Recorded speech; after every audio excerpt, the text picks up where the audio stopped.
anga foli bi an balima silamɛ bɛɛ lajɛlen ye Mali kɔnɔ Mali kɔfɛ ni Ala ka jɛn ye an bɛ tamani ziyara 2022 kɛnɛ kan an balima kajolikaw nana foli kɛ an na an jatigila la an n'an sigiyɔrɔ la ka na dugawu ɲini an fɛ silamɛ ye kɔnɔjɛlenya diinɛ ani ɲɔgɔn minɛ diinɛ minnu ye an kanu Ala kama ka sɔrɔ an ma ɲɔgɔn ye silamɛkɛ kosɔn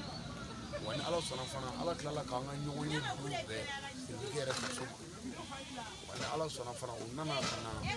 bonya k'an ye k'an ka dugawu k'u ye diɲɛ hami ni diɲɛ gami la bɛ min fɔ fɔlɔ o ye an k'an dusukun ɲa mɔgɔ o mɔgɔ ni ŋɛnɛ ɲana ko mana gan cogo o cogo a bɛ nɔgɔya o tuma an ka kɛ ɲɔgɔn fɛ an ka yafa ɲɔgɔn ma an ka hinɛ ɲɔgɔn na an ka ɲɔgɔn minɛ an ɲɛ b'a la an bɛɛ ye denmisɛnninw de ye walahi an bɛɛ ye denmisɛnninw n'an ye ɲɔgɔn minɛ an ka ɲinifɛn bɛɛ bɛ sɔrɔ diɲɛ na mɛ n'an farala dɔrɔn o y'an se bannen o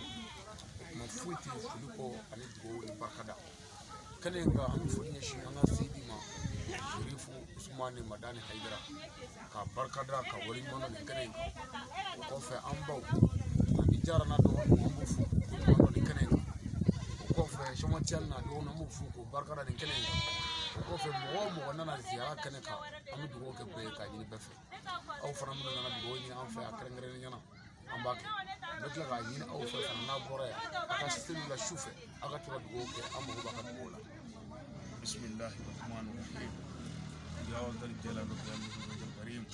a'tini saha fi jismi wa taqwa wal amru wa fi'atan wa sadaqati wa zikri ilahi wa sayyidi wa mawlaya wa sarqati wa rajani jizli wa daka liziyatin ya man la tudni ala ma kunta ali ibn abdi wa warsili min kama radata ala muslimin wa ya allah nabi ala adam اللهم إني أعوذ بك من الحزن والحزن وأعوذ بك من الحج والكسل وأعوذ بك من الجد والبخل وأعوذ بك من عظمة الدين قهر الرجال يا الله يا أحد يا ذا الجلال والإكرام ما النساء في الجسم والتقوى والأمر والفتن والصدق والذكر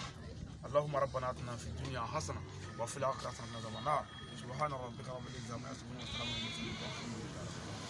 يا رب جلالك بركة على كجيبون على كلام بسيط على كسيدة ما كم زبون ويا على كان جاي تفروني على كم ويا كوا صلى الله عليه وسلم